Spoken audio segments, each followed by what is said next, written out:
Gloire au Seigneur. Shalom, shalom, bien-aimés dans les Seigneurs. Je vous salue au nom de Jésus-Christ. Et je suis vraiment très content. Je suis très rempli de joie.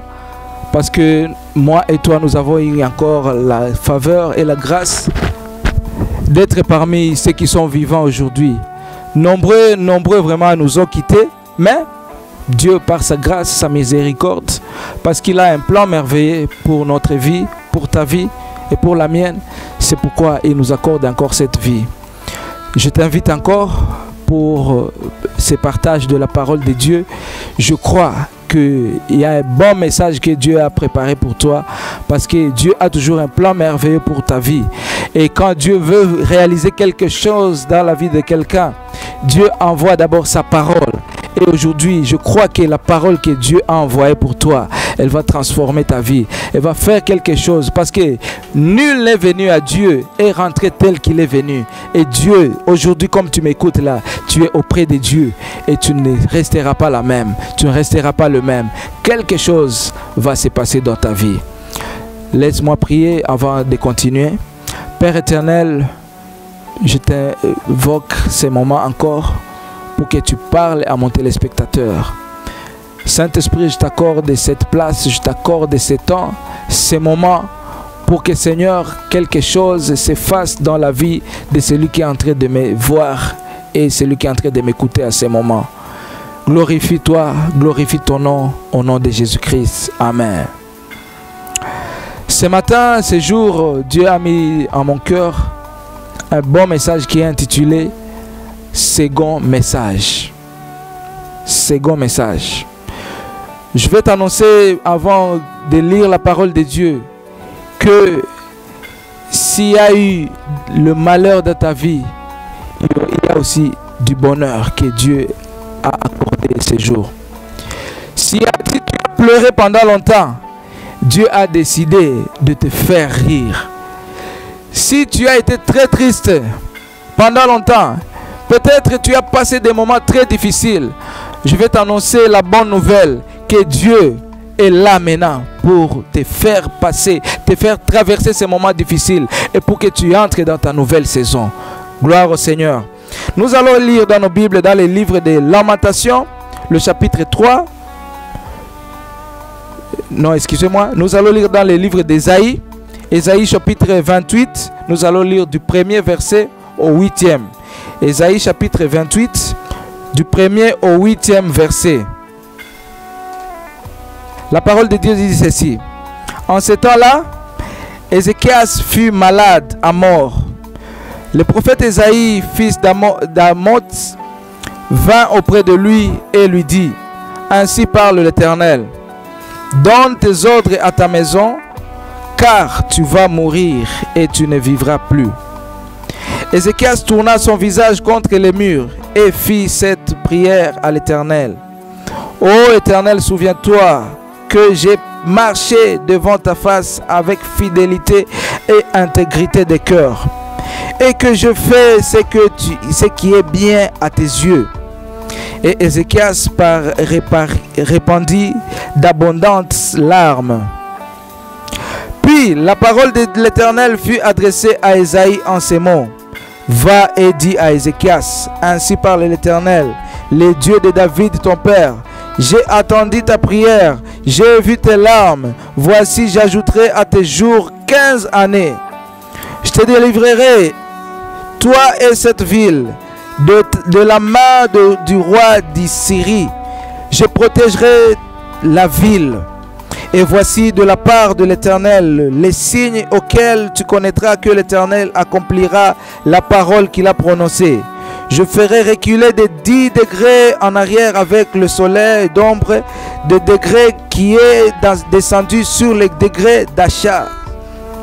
Et le soleil recula de 10 degrés sur les degrés où il était descendu. Amen. Second message. C'est l'histoire du roi Ézéchias. La Bible dit qu'il était malade. Et la parole de Dieu fut adressée au prophète Ésaïe.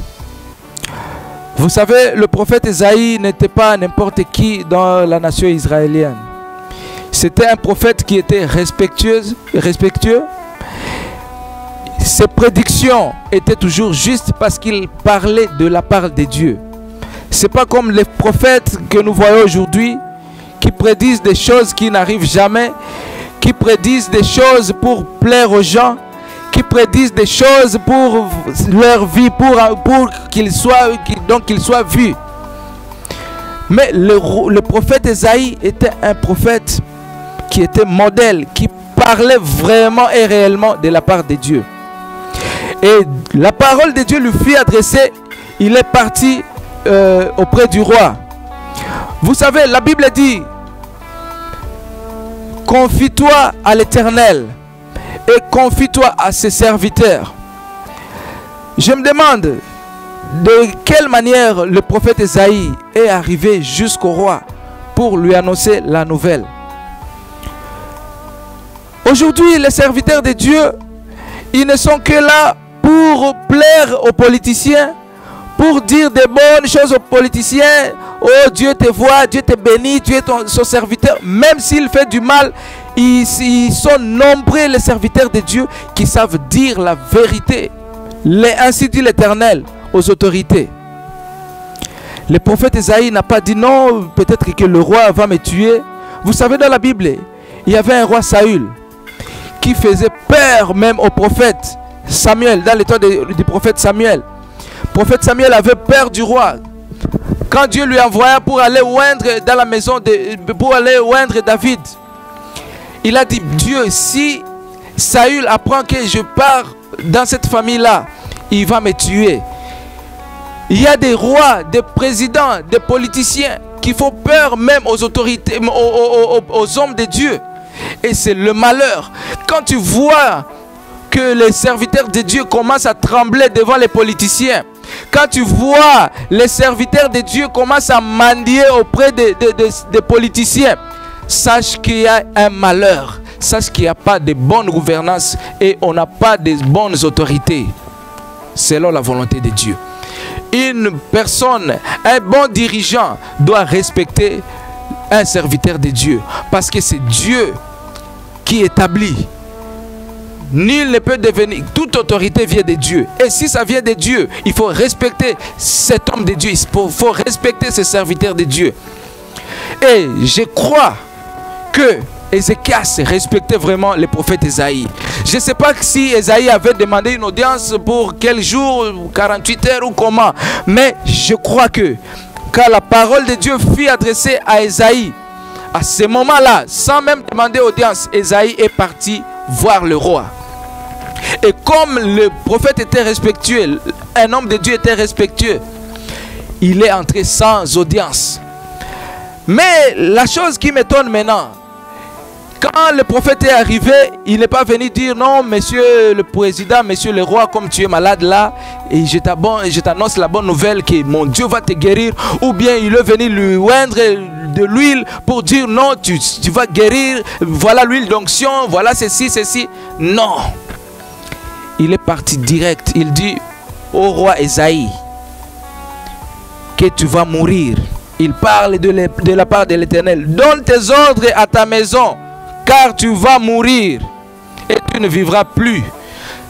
Prépare ta mort, prépare ta famille, prépare tes enfants. Dites-le que tu vas mourir. Je me demande, quand on vient annoncer à un président sa mort ou bien sa fin, même je vois même dans certaines de nos nations, un président qui ne veut pas quitter le pouvoir. Quand l'approche de la date des élections approche, il veut postuler encore comme candidat. Il a déjà fait tous ses mandats, mais il a encore envie de briguer un autre mandat. Il veut violer même la constitution qui est la loi suprême d'un pays. Il viole pour qu'il continue à régner. Maintenant, un prophète qui vient annoncer au président que tu vas mourir, il faut laisser maintenant ce siège, il faut laisser la présidence, il faut laisser à quelqu'un d'autre. Oh my God. Mais la chose qui m'étonne, c'était l'attitude du roi Ézéchias. Son attitude. La Bible dit qu'il se tourna au mur. Le fait de se tourner, c'est le fait de dire non aux anciennes choses. Je me tourne vers toi. Bien-aimé, je vais te dire ceci. Quand tu vois un malheur venir dans ta vie, ne te tourne pas vers les féticheurs. Ne te tourne pas vers ton argent. Ne te tourne pas vers de mauvais conseillers. Tourne-toi vers l'Éternel. Parce que David dit, je lève mes yeux vers les montagnes, d'où me viendra le secours. Mais le secours me viendra de l'Éternel, qui a fait le ciel et la terre. Le secours, Ézéchias a su que non, même si toi, Éternel, qui as dit que je vais mourir, oui, j'accepte et c'est amen à ta parole. Mais Dieu, regarde comment je t'ai servi dans la piété, je t'ai servi dans la fidélité. Ézéchias rappela à Dieu ce qu'il est, rappela à Dieu sa fidélité. Ézéchias rappela à Dieu, comme quoi Dieu, pourquoi tu ne peux pas me faire encore grâce de continuer à vivre. Je vais te dire ce matin, je vais te dire aujourd'hui, mon téléspectateur, que Dieu, il est plein de miséricorde. Même si on t'a annoncé la nouvelle de la mort, même si on t'a annoncé que cette maladie ne va pas guérir, même si on t'a dit que tu n'auras pas un enfant, tu es stérile, même si on t'a dit que toi tu n'épouseras pas, je vais te dire que peu importe les paroles qu'ils ont prononcées, toi tu n'as pas à les répondre, mais tourne-toi vers l'Éternel qui t'a créé, lui qui peut changer les paroles des hommes, lui qui peut changer la situation, le Dieu tout-puissant. Tourne-toi vers lui et Dieu va te parler. Dieu va parler encore de nouveau. Il y aura toujours un deuxième message dans ta vie. Comme Ézéchias, quand Ézéchias a entendu ces paroles de la part de Dieu qui fut adressée par son prophète Ésaïe, Ézéchias se tourna vers Dieu. Quand tu as des problèmes, tu vas chez qui? Tu te tournes vers qui? Si c'était un président d'aujourd'hui, il allait chasser. Ésaïe n'allait pas vivre. Ésaïe allait être emprisonné dans des prisons je ne sais pas de quel degré. Parce que toi, tu oses dire au président qu'il va mourir. Les gens de ce monde veulent, ils se donnent même la place de Dieu. Il y a les gens qui se prosternent devant des politiciens. Malheur à vous. Ézéchias se tourna vers Dieu. Il s'adressa à Dieu. Il s'adressa à Dieu. Bien-aimé, je vais te dire, il ne faut pas t'adresser aux hommes. Il ne faut pas répondre aux hommes. Il ne faut pas répondre aux mauvaises paroles qu'on lance contre toi. Retourne-toi vers Dieu. Tourne-toi vers Dieu. Lui qui a fait le ciel et la terre. Et crois-moi que Dieu va retourner. Il y aura toujours un second message qui va revenir vers toi. Et quand Ézéchias s'adressa à Dieu, la parole de Dieu fut adressée encore à Ésaïe. Il dit à Ésaïe, non, moi, Dieu de toute puissance, moi, entre mes mains, c'est Dieu qui parle maintenant. Parce que c'est entre la vie et la mort, entre les mains de l'Éternel. Il dit, quand j'ai décidé d'amener la mort dans la vie d'Ézéchias, mais je décide encore de lui accorder la vie. 15 ans de plus, va l'annoncer et qu'il va régner. Et il y aura des preuves. Ésaïe est retourné, il n'a pas hésité. Il a dit non, il n'a pas dit non, mon Dieu, tu vois, j'ai déjà dit, ils vont me voir pour qui, ils vont me prendre pour qui. Parce que les serviteurs, les prophètes d'aujourd'hui, ils veulent se de ce jour, ils veulent se faire valoir. Au lieu de faire à priorité de passer le message de la part de Dieu, mais lui il veut que ses fidèles croient en sa parole. Il veut que ses fidèles croient en lui. Au lieu qu'il enseigne à ses fidèles de croire au Seigneur Dieu de toute puissance, au lieu d'enseigner à leurs fidèles de croire à la puissance divine de Dieu, mais ils veulent que leurs fidèles croient en lui. Oh my God. Le prophète Isaïe est retourné chez le roi Ézéchias et lui a dit, ainsi dit l'Éternel, qu'il t'ajoute encore 15 ans, tu vas régner. Et là, écoute-moi lire dans le verset 7. Et voici de la part de l'Éternel les signes auxquels tu connaîtras que l'Éternel accomplira la parole qu'il a prononcée. Parce que Dieu, quand il parle, il accomplit sa parole. Dieu veille, il est toujours derrière sa parole pour l'accomplir. Et je vais t'annoncer la bonne nouvelle aujourd'hui, que tout ce que Dieu a promis pour ta vie, tu ne mourras pas tant que tu ne le vivras pas. Si Dieu t'a promis le mariage, tu ne mourras pas célibataire. Si Dieu t'a promis les enfants, Dieu a dit lui-même par sa bouche qu'en Israël, il n'y aura pas de stérile. En Israël, il n'y aura pas de grossesses qui seront abîmées. Et moi, je viens comme un prophète te dire que tu ne mourras pas, tu vivras et tu raconteras les bienfaits de l'Éternel dans ta vie. Peu importe ce que tu traverses, peu importe la maladie qui te trouble, peu importe les problèmes, peu importe le docteur a dit quoi, que cette maladie ne sera pas guérie, mais la puissance divine, la puissance de Dieu, lui qui dit un mot et la chose s'accomplit.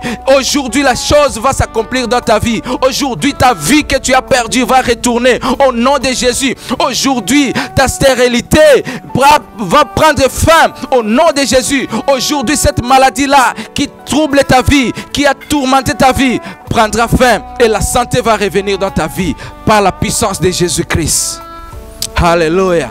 Et quand le prophète est arrivé, il a redit encore ce que de la part de Dieu. Il a dit tu vivras et Dieu va accomplir ce qu'il a dit. Il dit maintenant là au verset 8, je ferai reculer de 10 degrés en arrière avec le soleil l'ombre des degrés qu'il est descendu sur les degrés d'Achaz. Et le soleil recula de 10 degrés sur les degrés où il était descendu. Donc la parole de Dieu s'est accomplie immédiatement. Et moi je commande maintenant à la puissance de la parole de Dieu et qui va s'accomplir, qu'il s'accomplisse dans ta vie immédiatement. Alléluia. Quand Isaïe a prononcé ces paroles, la chose s'était accomplie parce qu'il a prononcé de la part de Dieu.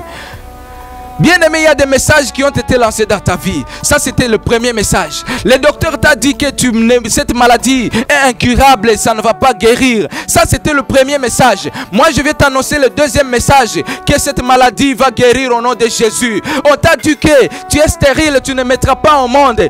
Ça, c'était le premier message. Oh, moi, je vais t'annoncer aujourd'hui un deuxième message de la part de Dieu, qu'il n'y aura pas de stérile en Israël. Toi, tu es un enfant d'Ibrahim. Toi, tu es la fille d'Abraham. Tu ne mourras pas stérile. Tu vas avoir un enfant au nom de Jésus-Christ de Nazareth. On t'a dit que toi tu mourras pauvre. Je vais t'annoncer là, c'est le second message, que toi tu ne mourras pas pauvre. Tu vas régner. Tu vas régner.